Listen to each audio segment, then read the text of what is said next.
여러분들이 스펄전이라고 하는 목사님을 잘 아실 거예요. 18세기 말에 19세기 말에 영국의 위대한 목사님인데 16살 때 수요 예배를 가야 되는데 눈이 억수같이 오는 겁니다. 눈도 억수로 오나요? 눈이 어떻게 오죠? 그래서 눈이 굉장히 많이 오는 겁니다. 눈보라가 날리면서. 그래서 어머니가 이제 이렇게 집을 나서는데, 야 스펄전아, 눈이 많이 오니까 집에 수요 예배 오늘은 가지 말고 집에서 쉬어라 그랬어요. 근데 스펄전이 16살 먹은 소년이 하나님을 예비하지 않고는 견딜 수 없는 마음이 있어서 어머님 저 가서 예배하겠습니다. 집을 나섰습니다. 이제 그 당시에 침례교회에 여러분처럼 다니고 있었는데 교회가 좀 멀리 있었거든요. 근데 집을 나섰는데 너무도 눈보라가 심해서 도저히 교회까지 갈 수가 없는 거예요. 그래서 지나가다 보니까 옆에 조그만 허름한 감리교회가 있었습니다. 그래서 이분이 기왕에 집을 나섰으니까 감리교회도 하나님이 계시겠지. 그러고 들어가서 예배를 했는데 그 감리교회에 목사님도 눈 때문에 설교를 하셔야 되는데 못 오신 거예요. 그러니까 연세가 드신 집사님이 뒤에 앉아 계시다가 주변에 성도님들이 집사님 빨리 올라가서 설교하세요 막 등 떠밀어 가지고 집사님이 난생 설교를 해보신 적도 없는데 이분이 이제 어쩔 수 없이 목사님 대신해서 단에 섰습니다. 스펄전은 저 뒤에 앉아 있고 뭐 성도님들이 한 서너 분 정도 앉아 있었겠죠. 근데 집사님이 성경 구절을 이제 본인이 좋아하는 성경 구절 이사야서의 성경 구절을 읽고서 여러분 읽으니까 할 말이 있습니까? 원고 준비하신 것도 아니고 설교를 해보신 것도 아니고 그래서 마침내 뒤에 보니까 젊은 16살 먹은 어린 소년이 앉아 있으니까 마침 잘 됐다 싶어서 그 소년을 향해서 젊은이 하나님을 바라보시오 라고 했는데 그 말씀이 스펄전에게는 하나님의 음성처럼 들려서 그 말씀으로 그 순간에 거듭나서 그의 어린 영혼의 어떤 번민이 다 사라지고 하나님의 영광을 바라보는 그런 경험을 하게 됩니다. 여러분 예배라고 하는 것은 하나님의 은혜가 임할 때에 우리에게 감동이 있고 변화가 있고 소망이 있는 거예요. 그래서 여러분들이 예배에 참석하실 때에 여러분 예배의 크기, 규모, 예배의 어떤 모습, 스타일 그런 거 관계없는 거예요. 하나님이 임하시면 그 가운데에 변화가 있고 놀라운 역사가 일어나는 줄로 믿습니다. 이건 여러분 사람이 계획해서 되는 게 아니에요. 여러분들이 물론 계획도 해야 되겠지만 여러분들이 그런 기대감, 그런 하나님을 향한 그런 간절한 소망을 가지고 계시면 하나님이 각 사람에게 은혜를 주시는데 여러분 다른 사람들은 나에게 은혜가 임했는지 그렇지 못해 잘 몰라요. 여러분 기억하시면 사도 바울이 다메섹 도상을 달려가다 부활의 주님을 만났습니다. 그는 영광의 주님을 보았는데 주변에 있는 사람들은 사도 바울이 영광의 주님을 보았는지 부활의 주님을 만났는지 주님의 음성을 들었는지 잘 몰라요. 개인에게 임하는 하나님의 은혜를 여러분들이 체험하실 수 있기를 바랍니다. 오늘 로마서 12장 1절로 2절에 거룩한 산 제사로 드리라, 제물로 드리라 그런 말씀이 있는데 제목은 거룩한 산 제물 그랬는데 우리 자신이 하나님 앞에 거룩한 산 제물로 드려져야 한다라는 그런 말씀이 오늘 제가 여러분에게 나누고 싶은 그런 메시지인데 여러분들이 이거면 설교가 다 족하지 않습니까? 그러나 제게 주어진 시간이 있으니까 그것이 어떤 의미인지를 여러분들에게 설명하는 그런 시간을 갖겠습니다. 로마서는 여러분들이 아시다시피 사도 바울의 서신서들 중에서 가장 심오하고 기독교의 복음을 가장 설명해 주는 성경입니다. 로마서만큼 그리스도 예수를 통해서 하나님께서 보여주신 그 구원의 놀라운 은혜를 더 자세하게 기록해 주는 책도 없습니다. 역사적으로 로마서는 기독교계뿐만 아니라 인류 역사에 엄청난 영향을 끼쳤습니다. 여러분 교회 역사에 보면 어거스틴이라고 하는 이름이 등장을 합니다. 아마 여러분들이 세계사 시간을 통해서 다 들어보셨을 거예요. 이분은 하나님의 은혜를 강조했습니다. 모든 게 하나님의 은혜다. 우리가 살아가는 것, 우리가 생명을 가지고 호흡하며 살아가는 것, 또 하나님의 구원의 은혜를 경험하는 것, 하나님의 자녀가 되는 것, 우리가 어쨌든 살아있는 것 자체가 하나님의 은혜라고 하는 그런 가르침을 했는데 이분이 처음부터 그런 건 아니었고요. 젊은 시절에는 방탕한 삶을 살았어요. 그는 철학에 심취했고 철학을 통해서 삶의 문제들을 해답을 찾아보려고 했고 수사학 교사로 학생들을 가르치는 사람이었지만 한편으로는 그 마음의 공허함을 이기지 못해서 그 당시에 이단 중에 하나였던 마니교라는 이단에 빠져서 헤매기도 했습니다. 여러분 이 마음의 공허함이 있으니까 철학도 한번 빠져보고 심취해보고 이단에도 빠져보고 그런 거예요. 그 마음에 뭔가 공허함을 채울 수 없으니까. 그런 그가 어느 날 집에서 영혼의 고통으로 번민하면서 괴로워하면서 앉아있는데 저 멀리서 동네에서 아이들이 떠드는 소리가, 놀면서 떠드는 소리가 귓전에 들려오는 겁니다. 아마 아이들이 같이 놀면서 그 당시에 동요를 같이 불렀던지 그랬겠죠. 그런데 그 구절 중에 하나가 집어 읽으라, 집어 읽으라, 그런 메시지가 귓전에 크게 들려오는, 그래서 그것이 마치 하나님의 음성처럼 들려서 깜짝 놀라서 스티븐이 어거스틴이 옆에 있는 성경책을 집어서 읽습니다. 펴서 읽습니다. 그런데 그 펴져 있는 부분이 로마서 13장 12절로 14절의 말씀이었습니다. 제가 한번 여러분 읽어드리겠습니다. 로마서 13장 12절로부터 14절까지. 밤이 깊고 낮이 가까웠으니 그러므로 우리가 어두움의 일을 벗고 빛의 갑옷을 입자. 낮에와 같이 단정히 행하고 방탕과 술 취하지 말며 음란과 호색하지 말며 쟁투와 시기하지 말고 오직 주 예수 그리스도로 옷 입고 정욕을 위하여 육신의 일을 도모하지 말라. 하나님의 말씀을, 이 말씀을 읽을 때에 성령께서 그의 마음을 책망하시고 꾸짖으시고 지금까지 이런 모습으로 살았거든요. 사실은 그 순간에 거듭나게 하셔서 급격한 내적인 변화를 경험합니다. 그래서 지금까지 살았던 방탕했던 죄악된 생활을 청산하고 전적으로 주님을 위해서 일생을 드리는 삶을 살았어요. 한때 그는 이렇게 고백했습니다. 내 마음은 주님 안에서 안식을 발견하기까지 참된 평안이 없습니다. 여러분, 마음의 평안, 평강, 우리가 설명하지 않아도 잘 알아요. 마음의 평강이 없으면 모든 게 평안하지 않습니다. 마음이 불안하면 여러분 어디에 있어도 불안해요. 그죠? 평강이 없는 거예요. 그런데 이 평안은, 참된 평안은 오직 예수님 안에만 있다. 예수님을 만나기 전까지는 이런 평안을 찾을 수가 없는 거예요. 저와 여러분도 마찬가지입니다. 여러분들도 아마 어쩌면 한때 인생 속에서 영혼의 번민, 괴로움으로 곤고하던 시절이 있었을 거예요. 그런데 그것은 예수님을 만날 때만 해결된다는 사실. 혹시 자리에 예수님을 아직 만나지 못하고 그런 평안을 찾고 계신 분은 없습니까? 오직 예수님 안에만 그런 평강이 있다는 사실을 꼭 기억하시고 주님을 의지하실 수 있기를 바랍니다. 그래서 그는 로마서의 말씀을 읽다가 주님의 은혜로 변화되어서 죄악된 방탕한 생활을 회개하고 예수님을 위해서, 복음을 위해서 일생 동안 헌신한, 또 아프리카 히포의 대주교로 말씀을 선포하면서 일생 동안 살았던 그런 자신을 산채물로 드린 삶을 살았습니다. 16세기 독일의 젊은 종교개혁자 루터라고 하는 분이 있습니다. 이분이 젊은 시절에 어거스틴 스튜디오의 수도사가 됐어요. 오늘날에는 헌신하기 위해서는 신학교에 입학을 하잖아요. 그때는 아마 수도원으로 갔던 것 같아요. 모든 걸 다 버리고 수도원에 가서 은둔 생활을 하는 것이 하나님 앞에 드리는 헌신의 어떤 모습이었던 것 같습니다.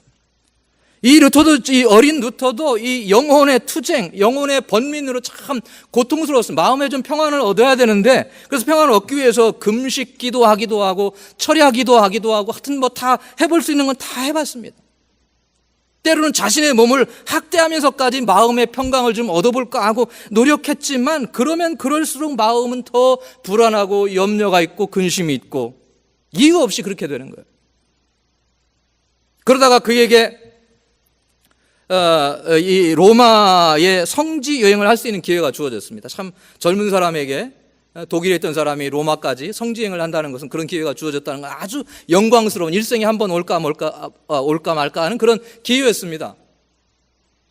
그래서 내가 로마에 가서 교황을 아련하고 또 믿음의 훌륭한 선배들을 만나서 대화를 나누다 보면 뭔가 내 마음의 이런 고통과 어려움이 해결될 수 있겠지라고 그런 기대감을 가지고 갔지만, 이 루터가, 젊은 루터가 이 로마에서 발견한 것은 부패한 정치, 권력투쟁, 그런 것을 눈으로 직접 목격하고 더 큰 회의에 빠지게 됩니다. 그 다음에 또 그때 베드로 성당에 사람들이 한번 거기서 계단을 올라갔다 내려오는 게 일생의 소원이거든요. 사람들이 올라갈 때에 무릎을 꿇고 기어서 베드로 성당을 꼭대기까지 올라갔다가 기어서 내려옵니다. 그러면 그것이 정말로 하나님의 은혜가 임한다고 사람들이 믿었습니다. 그래서 루터도 마지막 기대감으로, 그래, 저 계단을 내가 기어서 올라갔다 내려오면 하나님이 나에게 은혜를 주시고 내 마음 평강을 주시겠지, 그런 기대감으로 열심히 땀을 흘리면서 기어서, 네 발로 기어서 꼭대기까지 올라갔는데 마음에 아무런 변화와 감동이 없는 거예요. 루터는 이게 아니구나, 이게 뭔가 대단히 잘못되었다. 그래서 벌떡 일어나서 걸어서 내려와서 독일로 돌아갔습니다.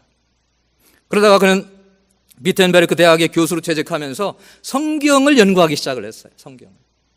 시편도 연구하고 갈라디아서도 연구하고 우리가 읽었던 로마서의 말씀도 연구하다가 그는 거기서 깜짝 놀랄 만한 지식을 발견합니다. 그건 뭐냐 하면 사람이 의롭다함을 받는 것은 내가 열심히 노력하고 부지런히 애써서 얻어지는 것이 아니라 이미 하나님께서 예수 그리스도를 통해서 십자가에서 이루신 구원의 은혜를 믿음으로 받아들이기만 하면 나는 하나님 앞에 의로운 사람이 된다고 하는 아주 이 단순하고 분명한 복음의 진리를 그때 깨닫게 된 겁니다.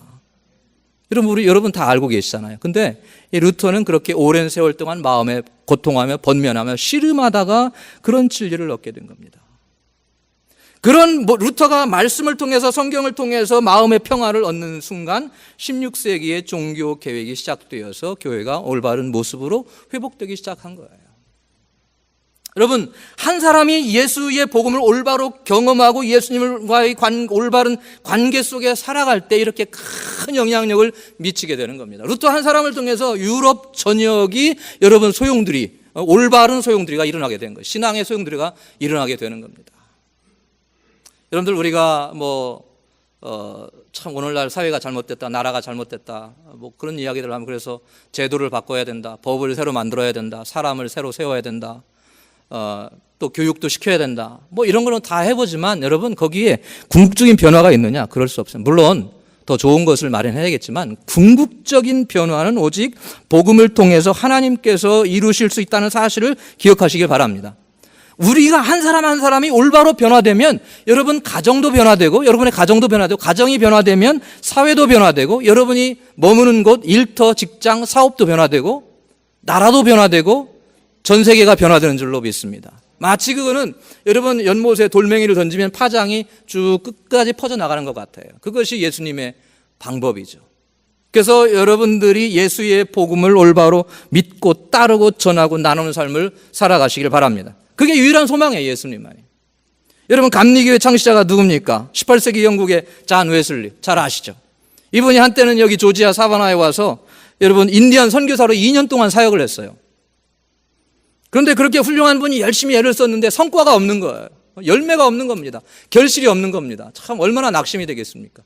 여러분이 뭔가를 위해서 목표를 세우고 열심히 투자하고 물질을 투자하고 시간을 투자하고 했는데 아무런 결실이 없다. 낙심이 되잖아요. 그래서 이분이 나는 하나님 앞에서 쓸모없는 인간인가 보다. 그런 생각을 한 겁니다. 그래서 인디언 선교고 뭐고 다 틀렸다. 그리고 포기하고 대서양을 건너서 영국으로 돌아갔습니다. 돌아가서 이 옥스퍼드 출신들이 모이는 성경 공부에 참여하면서 그때의 루터가 쓴 로마서 서론을 공부하는 중이었는데 그가 어느 순간에 이 런던의 거리를 걷고 있을 때 갑자기 성령이 임하셔서 마음이 뜨거워지고 그러면서 복음의 의미가 분명하게 깨달아지는 거예요.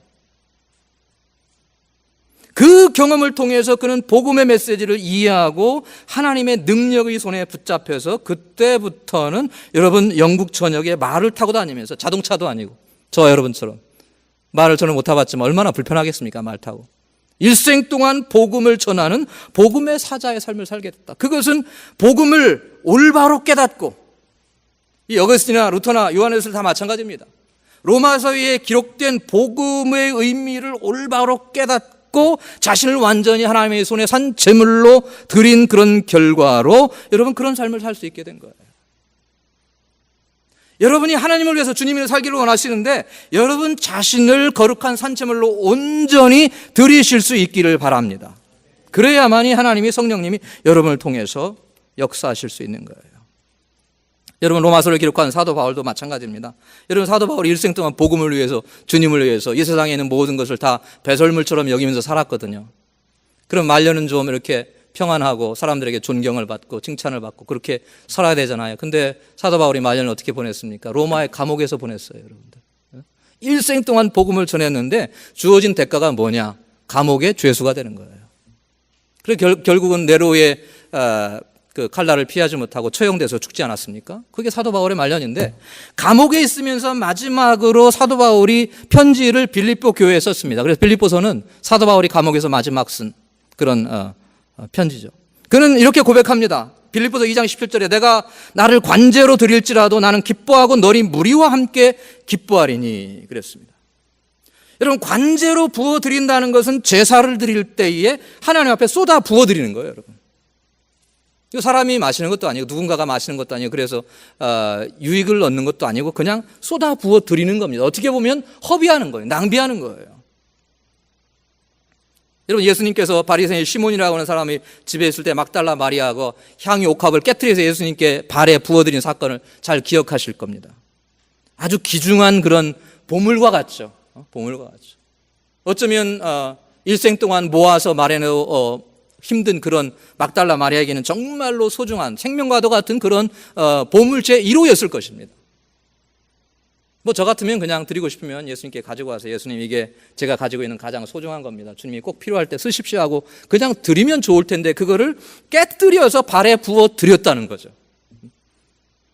근데 그것을 보고 가룟 유다가, 아니 그렇게 귀중한 것을 왜 그렇게 쓸데없이 허비하냐, 차라리 가난한 사람들에게 나누어주면 더 가치 있고 좀 더 많은 사람들에게 유익이 될 텐데 왜 그렇게 허비하느냐고 화를 내면서 책망을 합니다.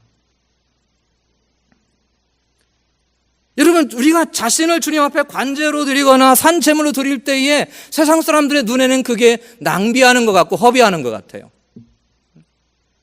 예수 믿는 사람들이 교회 가서 예배하고 섬기고 봉사하고 그건 시간 낭비다. 불신자들은 그렇게 생각할 수 있습니다.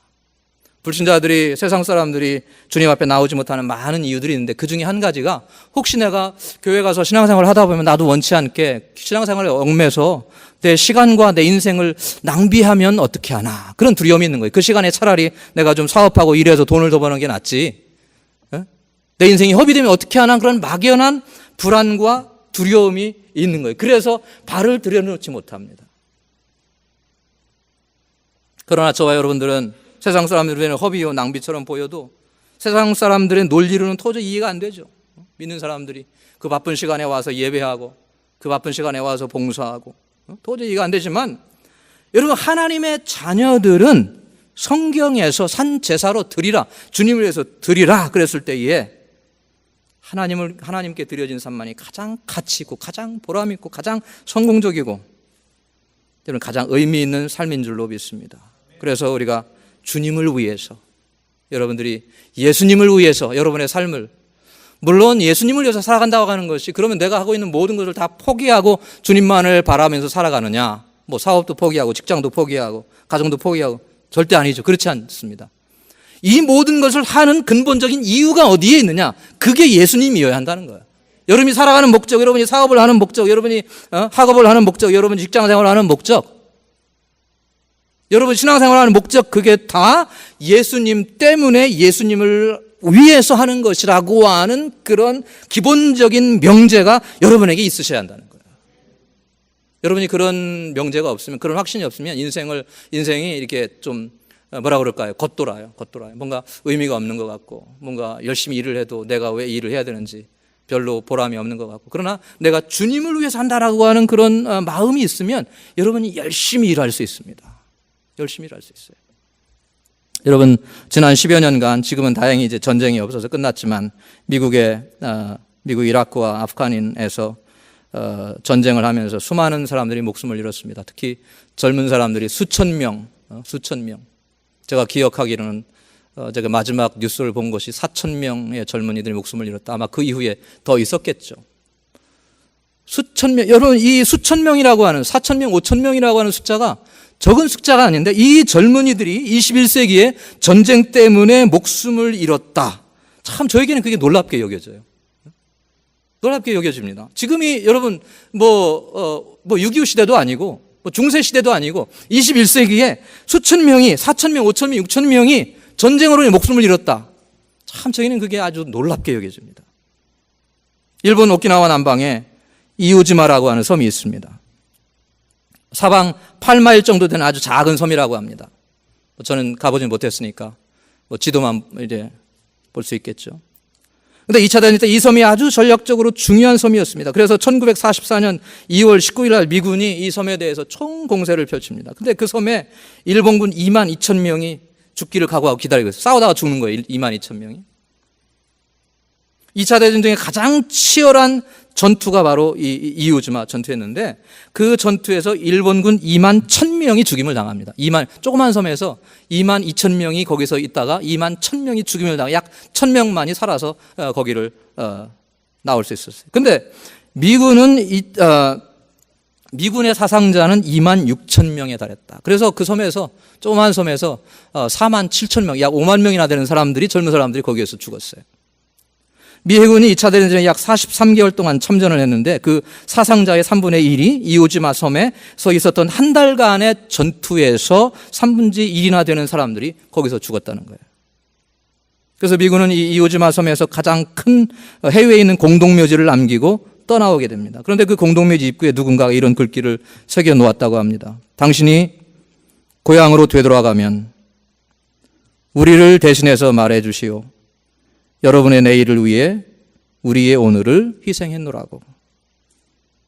여러분, 이들은 나라를 위해서 자신의 삶을 어쩌면 허비했습니다. 왜? 자신을 위한 게 아니잖아요. 나라를 위한 겁니다.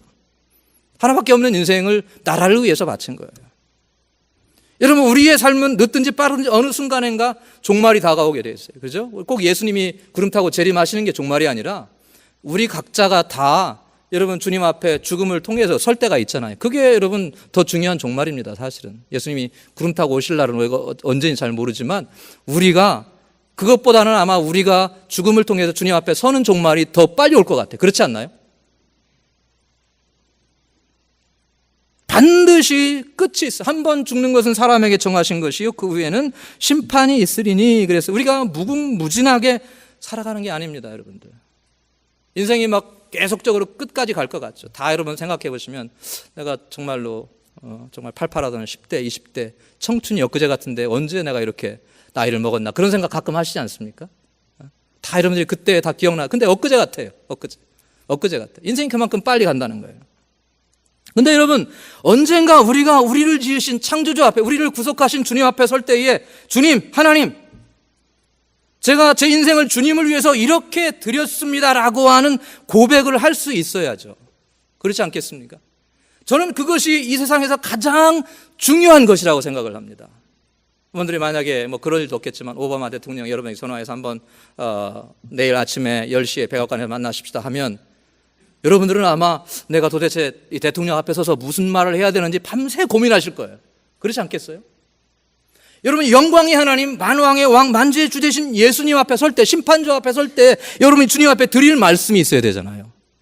주님, 내가 부족하지만 그래도 주님께서 주신 은혜를 따라서 이렇게 주님을 위해서 살았습니다라고 하는 고백이 우리에게 있어야 하는 줄로 믿습니다. 우리가 헛된 것을 위해서, 썩어질 것을 위해서 우리의 삶을 허비하거나 낭비할 수 없어요. 여러분, 인류 역사 수천 년 동안 얼마나 많은 사람들이 이 지상에 살면서 여러분처럼 우리처럼 꿈꾸면서 자기의 이상을 추구하다가 그렇게 살았지 않습니까? 그들이 지금 어디에 있나요? 그들의 아픔, 그들의 좌절, 그들의 낙심, 그들의 부귀영화, 그들의 성공 다 어디 있습니까? 다 과거로 사라졌어요. 지나갔어요. 오직 예수님을 위해서 자신을 거룩한 산채사로 드린 삶의 내용만이 하나님 앞에 가치를 가지고 남아있는 것이라고 하는 거예요. 그래서 여러분들이 너무 이 땅에서 뭐 좀 당하는 어려움 때문에 너무 그걸 가지고 고민하지 마시고요. 너무 여러분들이 좀 삶에 어려움이 있다고 해서 그것이 삶의 전부인가 그런 생각하지 마시고, 그런 가운데에서도 어떻게 하면 내가 주님을 위해서 지금 이 순간 가치 있는 삶을 살아갈 것인가를 고민하시고 애쓰시기를 바랍니다. 왜? 그 순간, 이 순간이 지나고 나면 다시는 돌아오지 않거든요. 다시는 안 돌아옵니다. 제물로 주님 앞에 드려진 인생, 그것이 우리를 지으신 하나님의 뜻이고 구속하신 주님의 뜻인 줄로 압니다. 그래서 우리가 주님 앞에 설 때 주님은 행한 대로 갚아주시는 거예요. 저와 여러분 이 땅에서 어떻게 행했느냐? 예수님을 위해서. 대단히 중요한 거죠. 예수님을 위해서. 살아가면서 나를 위해서만 살 수도 있어요. 내 유익, 내 가족. 오늘날 미국 사회에 살아가는 많은 사람들이 가족을 우상으로 삼고 살아가는 사람들이 많이 있어요. 물론 가족을 우리가 무시하고 소홀히 해야 된다, 그런 얘기가 절대로 아닙니다. 가정, 자기 부인, 자기 남편, 자기 자식들만 전부다, 그것이 삶의 목표인 사람들이 많이 있어요. 물론 뭐 가정을 소홀히 하는 사람은 훨씬 낫지만, 그러나 그것 자체가 여러분 하나님 앞에서 뭔가 하나님께 영광 돌리는 것은 아닙니다. 우리가 참고 주님을 위해서 선을 행하고 주님의 영광을 위해서 우리 자신을 드리며 살아갈 때 하나님께서 각 사람에게 면류관을 주시는 거예요. 면류관을. 생명의 면류관, 영광의 면류관을 주시는데, 나 영광의 면류관 필요 없어, 다른 사람이 갖지, 나는 필요 없다, 그렇게 생각하시는 분 계세요? 영광의 면류관 여러분들이 양보하시거나 포기하시면 안 돼요. 왜냐하면 요한계시록에 보시면 아주 흥미로운 대목이 있습니다. 여러분들이 요한계시록 4장을 한번 펴보십시오. 성경 요한계시록 4장을 이렇게 펴놓으시고요. 거기에 보면 하늘의 모습이 있어요. 여러분은 하늘을 보시기를 원하시죠. 하늘이 도대체 어떻게 생겼느냐, 하나님이 계신 곳이 어떻게 생겼느냐, 거기에 보면 요한계시록 4장의 모습이 있는데, 거기 가운데에는 한가운데 하나님의 보좌가 있습니다. 하나님이 앉아 계십니다, 중앙에. 그리고 보좌 주위에 네 생물이 있습니다. 이 네 생물은 이사야서 6장에서 보았던 스랍 천사들이죠. 하나님을 끊임없이 찬양하는 스랍 천사들이 있고, 그 다음에 그 스랍 천사를 주변으로 해서 24개의 보좌들이 놓여 있는데, 그곳에 24명의 장로가 앉아 있어요. 이들은, 이 24명의 장로들은 신구약 시대의 모든 하나님의 백성들을 대표하는 사람들이죠. 이 24명의 장로들이 그 보좌에 앉아서, 가만히 앉아서 부동자세로 앉아서 있느냐? 그게 아닙니다, 여러분. 이 24명이 어떤 일을 합니까? 24명이 하나님을 찬양하고 하나님을 경배하고 하나님께 예배드리고 하나님을 높이는 예배와 경배와 찬양을 하는 거예요, 여러분. 그래서 우리가 이 땅에서 하는 일 중에 하늘에서도 계속되는 일이 뭐냐 한다면, 아마 하나님 앞에 예배드리고 경배하고 찬양하는 것은 이 땅에서 하는 것이 그대로 계속되지 않을까 하는 생각이 듭니다. 물론 다른 여러 가지가 있을 수 있겠죠. 자, 하나님 앞에 이렇게 예배를 드리고 존귀를 드리고 영광을 돌리는데, 여러분 이분들이 어떻게 한번 예배를 드리는지 10장과 11절 말씀을 같이 한번 읽어보겠습니다. 요한계시록 4장 10절과 11절 말씀을 한번 찾아서 우리가 같은 한 목소리 읽어보도록 하겠습니다. 시작. 24장로들이 보좌에 앉으신 이 앞에 엎드려 세세토록 사시는 이에게 경배하고 자기의 면류관을 보좌 앞에 던지며 가로되, 우리 주 하나님이여, 영광과 존귀와 능력을 받으시는 것이 합당하오니 주께서 만물을 지으신지라 만물이 주의 뜻대로 있었고 또 지으심을 받았나이다 하더라. 아멘. 자, 여기 11절에 보면 이제 주님께서 영광과 존귀와 능력을 받으신 것 합당합니다 하고 영광의 주님을 찬양하고 있습니다. 근데 이들이 10절에 보면 어떤 행동을 하고 있습니까? 여러분, 어떤 행동을 하나요? 그냥 입으로만 찬양하는 거 한 가지, 이 24명이 공통적으로 하는 행동이 있습니다. 뭐죠? 제가 너무 어려운 질문을 드리는 건 아니죠? 어떤 행동을 합니까? 자기가 쓰고 있던 영광의 면류관을 벗어서 하나님의 보좌 앞에 던지면서, 물론 휙 던진 게 아니고 정성스럽게 던졌겠죠. 그죠? 던지면서 하나님을 예배하고 찬양한다는 거죠. 영광의 면류관이 뭡니까, 여러분? 영광의 면류관이 뭐죠? 이 땅에서 믿음으로 주님을 섬긴 대가로 하나님이 각 사람에게 주시는 상급입니다. 그러면 하나님께서 참고 선을 행하며 영광과 존귀를 돌리면서 이 땅에 믿음으로 살아간 사람들에게 영광의 면류관을 주시는데, 그걸 머리에 쓰고 있게. 그런데 하나님 앞에서 그 면류관을 벗어서 하나님께 영광을 돌리는 거예요. 여러분, 이 순간에 내가 하나님 앞에 받았던 영광의 면류관이 하나도 없다. 좋은 거든 나쁜 거든 면류관이라고 하는 것을 내가 받지 못했다라고 한번 생각을 해보세요. 다른 사람들 24명뿐만 아니라 그 이후에 있는 구원받은 모든 하나님의 백성들이 동일한 행동을 할 때에 나에게는 하나님께 드릴 면류관이 없다고 한번 상상을 해보세요, 여러분. 여러분이 어느 모임에 가면 이렇게 드레스 코드가 있잖아요. 그러면 다 정장을 입고 왔는데 나는 미처 그것을 깨닫지 못하고, 여러분, 허름한 정장을 준비하지 못하고 허름한 옷을 입고 들어갔을 때의 그 민망함을 여러분들이 경험해 보셨잖아요. 그죠? 들어갈 수도 없고 안 들어갈 수도, 얼마나 민망합니까? 모든 분들이 자신이 받은 면류관을 하나님 앞에 드릴 때에 나에게는 드릴 면류관이 없어서 서 있는 내 모습, 내 자신의 모습. 여러분, 우리의 모습이 얼마나 부끄럽겠습니까? 여러분, 이 세상에서 당하는 부끄러움과 수치는 거 잠깐이에요. 여러분, 시간 지나면 잊어집니다. 너무, 여러분, 내가 참 과거에 그런 민망한 일을 했었다, 너무 거기 연연하지 마십시오. 다 잊어버리고 기억하는 사람 없어요, 여러분. 근데 하늘에서 여러분 이 당하는 민망함을, 그건 아마 영원히 지속되는 민망함, 어떻게 해결의 방법이 없는 거예요. 다시 이 지상에 돌아와 살 수도 없는 거고, 다시 영광의 면류관을 얻을 수도 없는 거고, 얼마나 부끄럽겠습니까, 여러분. 여러분이 이 땅에서 열심히 주님을 위해 살아갈 때 그 대가로 주님이 영광의 면류관을 주시고, 여러분은 그 영광의 면류관을 다시 주님의 영광을 위해서 드리면서 찬양하고 영광을 드리며, 이 땅에서 주님을 섬긴 만큼 우리가 주님을 영화롭게 해드릴 수 있는 거예요. 구원은 여러분 예수 그리스도를 믿음으로 받습니다만, 구원받은 이후에 하나님 앞에서 정말로 우리가 얼마나 열심히 하나님 앞에 드려서 여러분 우리가 상급을 받느냐, 그거는 우리가 얼마나 주님을 헌신했느냐, 거기에 달려 있는 거예요. 저는 구원은 모든 사람에게 다 동일하게 열려 있지만 상급은 사람마다 다 다르다고 저는 생각을 합니다. 그럼 하늘에 차별이 있느냐? 차별이 있죠. 그러나 거기에 더 이의를 제기하거나 뭔가 하나님 앞에 불평할 수는 없죠. 왜? 내가 살아온 모습대로 상급을 받는 거거든요. 어떻게 하면 우리가 인생을 허비하지 않고 거룩한 산제사로 드리는 그런 삶을 살 수 있겠습니까? 성경을 통해서 여러분과 몇 가지 말씀을 드리기를 원합니다. 첫 번째로, 여러분 주님을 위해서 산다고 하는 것이, 나 자신을 거룩한 산제사로 드린다고 하는 것이 뭔가 위대하고 거창한 일을 하는 것을 의미하지 않습니다. 그것은 매일에 섬기며 힘쓰는 삶이 여러분 주님을 위해서 나 자신을 거룩한 산제사로 드리는 삶입니다. 아멘. 쉽지 않습니까?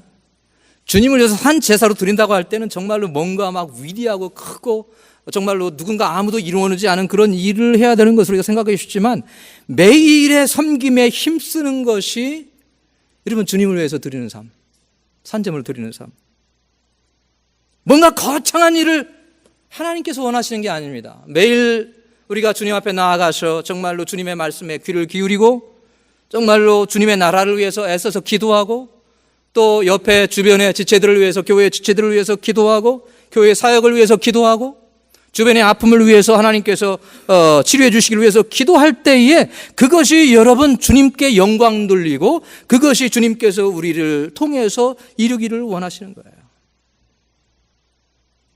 여러분 세상에는 뭐 한국 우리말에 뭐 대박이라는 말이 유행이 있잖아요. 그죠? 뭔가 뭐 한 번만 터지면 사실은 인생이 바뀌는 일들이 가끔 있지만, 신앙에는 여러분 대박이 없습니다. 신앙에는 대박이 없어요. 매일마다 매 순간마다 주님과 열심히 동행하고 정말로 주님 앞에서 눈물을 뿌리고 여러분 애를 쓰면서 우리가 점점 신앙에 성숙한 사람들이 되어져 가는 거지, 갑자기 예수 믿는 순간 우리가 뻥튀기가 돼서 위대한 신앙이 되는 게 아니에요, 사실. 물론 예외도 가끔 역사상 있을 수 있지만, 여러분 정상적인 방법은 우리가 예수를 믿고 끊임없이 주님과 동행하면서 우리가 다듬어지고 성장하고 새로워져서 여러분 그렇게 자라가는 것이 정상입니다, 사실. 그래서 여러분들이 매일의 동행, 매일의 섬김, 매일의 기도, 매일의 성경 읽기 등 여러분들이 그런 삶을 통해서 주님을 구하시고 주님과 동행하는 삶을 살아가시길 바랍니다. 그거는 여러분 모두가 다 하실 수 있는 거, 위대한 일, 뭔가 남들이 이루지 않은 큰 일은 할 수 없어요. 그러나 주님 앞에 주님과 동행하면서 주님을 영화롭게 해드리는 삶은 모든 사람들이 나이가 많으나 적으나 능력이 많으나 적으나 다 할 수 있는 거고, 하나님은 그런 삶을 우리에게 요구하신다. 여러분들 우리가 다니엘을 본받기를 원하잖아요. 그래서 이 청소년들이 이름을 보면 다니엘이라는 이름이 굉장히 많아요. 우리 아들이 다니엘처럼 믿음의 사람으로 자라갔으면 좋겠다. 그런 이름 많이 갖고 있지 않습니까? 굉장히 좋습니다. 뭐 다니엘, 다윗, 데이빗 뭐 그런 이름이 굉장히 많은데 굉장히 좋습니다. 근데 다니엘이 왜 위대합니까, 여러분들? 뭐 사자굴에 들어가서 살아났기 때문에 위대합니까? 아니면 금신상에 절하했을 때 거절해서 위대합니까? 아니면 그 풀무불에 던져졌는데도 죽지 않고 살아나온 것이 위대한 겁니까? 물론 다니엘은 풀무불에 들어가지 않았죠. 친구가 들어갔지만. 그게 위대한 겁니까? 그것이 아니라 다니엘이 왕이 하나님 앞에, 다른 신 앞에 절하지 말라, 기도하지 말라, 왕이 조서를 내려서 금했습니다. 그러면 여러분 또 오늘날 같으면 사람들이, 그래 내가 이거는 주님을 부인하는 건 아니고 왕이 이런 명령을 내렸으니까 좀 뭐 한 주간, 두 주간, 한 달간 좀 자제하고 있다가 그 이후에 사람들이 별로 관심을 갖지 않을 때 다시 기도 생활을 시도해야지. 뭐 그런 생각을 할 수 있었는데 다니엘은 왕의 기도하지 말라고 하는 명령이 조서가 내린 것을 알면서도 오히려 창문을 활짝 열어젖히고 매일마다 예루살렘 성전이 있는 곳을 향해서 무릎 꿇고 기도하는 거였어요. 이것은 내가 포기할 수 없고 양보할 수 있는 것이 아니다. 내가 이 일 때문에 목숨을 잃는다 해도 나는 후회하지 않는다라고 하는 그런 개인적인 결단, 하나님 앞에서의 매일의 섬김의 결단이 있었기 때문에 위대한 다니엘이 있었던 거고, 사자굴에 던져져도 살아날 수 있는 거고, 여러분 그런 적국에서의 생존이 가능하게 되는 거예요. 여러분들이, 여러분 우리가 세상에서 타협하고 살면 잘 살 것 같죠? 그렇지 않습니다. 여러분이 세상이 어렵고 특히 직장생활을 하면서 사회생활을 하면서 타협할까라고 하는 그런 유혹이 있을 때가 많이 있잖아요. 그때 여러분들이 주님을 선택하십시오. 주님은 절대로 여러분들을 버리시지 않습니다. 왜? 우리가 이 땅에서 무엇이든지 매면 하늘에서도 매이고 이 땅에 무엇이든지 풀면 하늘에서도 풀리라고 하셨거든요. 여러분 이 땅에 믿음의 결단을 가지고 살아가면 하나님께서 하늘에서 해결해 주시는 줄로 믿습니다. 이런 결단을 가지고 하나님 앞에 기도할 때 하나님의 도우심도 임하고 하나님의 말씀도 임하고 하나님이 미래에 대한 안목도 주시는 거예요. 여러분 다니엘에게 그런 은혜를 주셨잖아요. 장래 장차 어떤 일이 있을지 묵시를 주셨습니다. 여러분 이것이 우리의 삶에, 믿음의 삶에 가장 중요한 일이라고 생각을 합니다. 저는 가장 기본적인 일이거든요. 어쨌든 어떤 일이든지 가장 기본적인 일이 가장 중요한 거예요. 여러분, 여러분이 가정일도 하셔야 되고 또 직장 생활도 하셔야 되고 사업도 감당하셔야죠. 참 특히 이민생활 하면서 이게 시간과의 싸움이잖아요. 시간이 좀 더 있었으면 참 다 성공할 것 같잖아요. 그렇게 바쁘게 사시는 거 잘합니다. 그러나 아무리 여러분이 바쁘셔도 하나님의 자녀로서 하나님 앞에 규칙적으로 나가는 삶을 게을리해서는 안 된다는 거예요. 여러분이 더 기도하시고, 혼자 하기 힘들면 새벽에 나오셔서 기도하시고, 교회 문 열려 있지 않습니까? 와서 기도하시고 부르짖으시고 주님과 교통하고 동행하는 삶을 살아가시기를 간절히 바랍니다. 뭐 기도할 때 저도 새벽기도 집사님들이 새벽기도 해야 됩니다. 그래서 새벽기도 나갔어요. 막 집사님들이 다 나올 줄 알았는데 안 나오시더라고요. 안 나오시고 그래서 아니 새벽기도 하자고 해놓고 야 늘 안 나오시나 그런 생각을 했거든요. 옛날에요. 근데 어쨌든 계기가 돼서 새벽 기도를 했는데 가장 유익이 있었던 것이 뭐냐 하면 내 자신에게 그 기도의 생활을 통해서 신앙적인 유익이 헤아릴 수 없이 많다는 거예요. 여러분, 헤아릴 수 없이 많다는 거예요. 때로는 힘들고 어렵고 어린 아이들 이렇게 데리고 여러분 떼미고 다니는 게 굉장히, 또 제 아내도 그런 고생을 좀 했는데 이게 쉬운 게 아니지만 이런 매일의 경건의 삶에 하나님께서 유익을 주시고 소망을 주시고 그것을 통해서 하나님이 은혜를 베풀어 주신다는 사실을 여러분들이 기억하시길 바랍니다. 절대로 하나님은 외면하시지 않아요, 여러분들이. 그러면서 우리가 믿음의 어떤 그 거인들로 성장해 가는 거지 갑자기 하루 순간에 뭔가 위대한 역사가 이루어지는 게 아니에요, 여러분. 그런 분들을 기억하시고 여러분들이 매일마다 순간마다 여러분 자신을 거룩한 산채에서 하나님 앞에 드리며 살아가시길 바랍니다. 두 번째로 예배와 섬김에 힘써야 되겠습니다. 교회 생활의 신비 중에 하나는 구원받은 다음에 예수 믿은 다음에는 우리가 다른 형제 자매들과 한 자리에 함께 섬겨야 된다는 거. 그 참 때로는 힘들 때도 있잖아요. 그렇지 않아요? 뭐 여러분 안 그러시겠지만. 여러분 주변을 돌아보십시오. 여러분 교회가 아니면 만날 이유도 없고 만날 기회도 없고 뭐 공통의 혈연이 있는 것도 아니고 공통의 무슨 뭐 관심사가 있는 것도 아니고 공통의 취미가 있는 것도 아닌데 한 자리에 모여서 형제자매라고 해서 함께 섬기는 모습, 얼마나 이게 신비한 겁니까, 여러분? 그렇지 않습니까? 이게 신비입니다. 하나님이 우리를 구원해 주셔서 이런 교회의 신비로 우리를 불러주셔서 우리를 지체라고 부르면서 한 몸 속에서 몸된 교회 속에서 섬기도록 하셨거든요. 이게 신비입니다. 그래서 여러분 교회 생활은 이게 억지로나 왜 이렇게 내가 바쁜데 교회 나가서 봉사하고 섬기고 그렇게 여러분 생각하시면 그게 여러분에게 부담이 되는 거예요. 그러나 여러분에게 유익이 있기 때문에 주님이 우리를 구원해서 교회의 몸된 지체로 만들어 주셨다는 사실을 기억하시길 바랍니다. 거기 본문에 보면 두 가지 몸이 있어요. 두 가지 몸이. 첫 번째는 1절에 보면 너희 몸을 하나님이 기뻐하시는 거룩한 산 제사로 드리라. 그것은 내가 가지고 있는 이 육신, 바디, 이 몸을 의미하는 겁니다. 이거를 주님을 위해서 하나님에서 드려야 된다. 두 번째 몸이 있는데 4절에 보시면 우리가 한 몸에 많은 지체를 가졌으나 이 몸은 어떤 몸입니까? 어떤 몸이죠? 교회죠, 교회. 그렇지 않습니까? 교회. 교회를 몸으로 표현해서 하나님께서 그 몸의 많은 지체들, 여러분 각자, 우리 모두가 다 이 한 교회의 지체가 되는 거예요. 지체가. 그래서 여러분들이 소명이나 사명은 뭐 목사님이나 사역자나 전도사님이나 또 은사가 많은 집사님이나 기도 열심히 하는 집사님이나 장로님이 그게 소명이 있는 거지 나는 뭐 그런 거하고는 전혀 관계가 없다라고 생각하실지 모르겠지만 여러분 예수 믿고 구원받은 사람은 다 몸된 교회로의 지체로서의 소명이 있다는 사실을 생각하시기를 바랍니다. 그러니까 뭔가 기능을 해야 돼요. 지체로서. 그렇지 않습니까? 기능을 하지 않으면 그게 뭔가 건강에 이상이 있는 거잖아요. 하나님께서 나를 왜 이 교회의 지체로 삼아 주셨을까를 여러분들이 고민하시고 한 지체로서의 삶을 살아가야 되는 거예요. 성경에 보면 여러분 많은 부분들을 이 지체에 관련되어서 어떻게 해야 되느냐라고 하는 점들을 가르쳐주고 있어요. 정말 나는 이 교회의 지체로서 주님께서 기뻐하시는 모습대로 지금 내 소명을 이루고 있느냐 여러분들이 고민하시고 생각하시고 내가 그렇게 하시기를 바랍니다. 세 번째로 효용한 일을 해야 한다. 유익한 일을 해야 한다라는 겁니다. 유익한 일을. 한번 따라해 보시죠. 유익한 일을 하자. 유익한 일을 하자. 자, 하나님께서 여러분 우리를 구원해 주셔서 하나님의 몸된 교회의 지체로 불러주셨을 때에 부름받은 각 사람들에게 다른 사람에게는 없는 특별한 재능과 은사가 있습니다. 아니 그런 게 어디 있단 말입니까? 나는 아무리 둘러봐도 재능도 없는 것 같고 은사도 없는 것 같고 특별한 능력도 없는 것 같은데 도대체 그걸 한번 증명해 주세요. 저는 증명할 수 없어요. 왜? 여러분 개인을 제가 다 모르잖아요. 그런데 분명한 것은 하나님께서 여러분을 구원하셔서 몸된 교회로 지체로 삼아 주셨을 때에는 여러분이 가지고 있는 은사와 재능과 능력을 그것이 아무리 작은 것이라도 지체를 섬기고 교회를 세우도록 부르셨다는 사실을 기억하시길 바랍니다. 그것이 바로 여러분들의 역할을 감당하는 거예요. 역할을.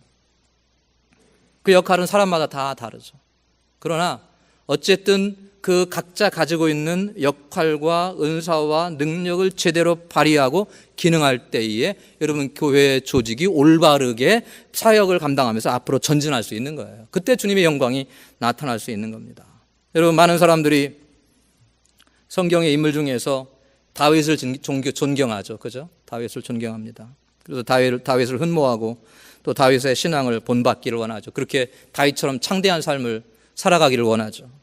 뭐 좋은 일입니다. 그런데 여러분가 기억할 것은 다윗이 그런 위대한 신앙의 업적을 이룬 것은 절대로 다윗 혼자만의 능력이 아니었다는 사실을 우리가 다 알고 있는 거지만 그거를 때로는 잊어버려요. 다윗의 주변에는 수많은 사람들이 있어서 그를 위해서 헌신하고 나라를 위해서 애쓰고 유익한 일들을 감당하였기 때문에 하나님께서 다윗을 통해서 그런 이스라엘의 그런 위대한 부흥의 역사를 이루실 수가 있는 겁니다, 여러분. 같이 찾아보지는 않겠습니다만 사무엘하 23장 8절 이하에 보면 다윗과 함께 협력해서 싸웠던 용사들, 유명한 사람들이 거기에 쭉 기록되어져 있고 그 사람들이 어떤 일을 했는지가 다 성경에 나와 있어요. 그 내용들을 읽어보시면 어떤 사람들은 다윗보다 더 큰 일, 더 위대한 일들을 했습니다. 여러분, 다윗보다 더 훌륭한 분들이에요. 이분들이 어떤 면에서 보면 나라를 위해서, 다윗을 위해서 효용한 유익한 일들을 한 사람인데 아디누라고 하는 사람은 한 번에 적들을 800명을 제거해요. 800명을 제거합니다. 800명이 쫙 달려드는데 아디누 한 사람이 800명을 물리쳐요, 여러분. 또 엘르아사르라고 하는 사람은 백성들에게 평안을 줍니다. 이분은 얼마나 열심히 이 전쟁에 싸웠든지 칼이 이 칼잡이가 손에 딱 달라붙어서 떨어지지가 않을 정도로 열심히 전쟁에서 여러분 이 적들을 막기 위해서 싸웠어요. 그러니까 뒤에 있는 사람들은 그냥 따라가면서 노력만 하고 그 전쟁의 노획물만 얻는 그런 평안을 얻었다고 그렇게 성경은 기록하고 있어요. 세 용사는 다윗을 위해서 적진을 뚫고 베들레헴 근처에 있으니 다윗이 내가 베들레헴 성문 곁에 내 고향의 우물을 한번 마시고 싶다. 우물물을 마시고 싶다. 그러니까 세 용사가 적진을 뚫고 목숨을 걸고 가서 물을 길어서 다윗에게 바칠 때 다윗이 그 물을 마시지 않고 하나님 앞에 부어드립니다. 왜? 부하들이 세 용사가 생명을 걸고 가져온 물이잖아요.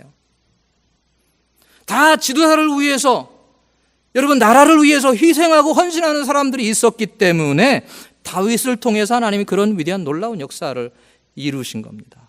한번 생각해 보세요. 여러분들 집사님들 한번 기도하니까 800명이 회개하고 시험에 든 사람들이 일어서고 그런 역사가 있는 교회라면 얼마나 여러분들은 하나님의 역사가 이 교회를 통해서 불일듯이 일어나겠습니까?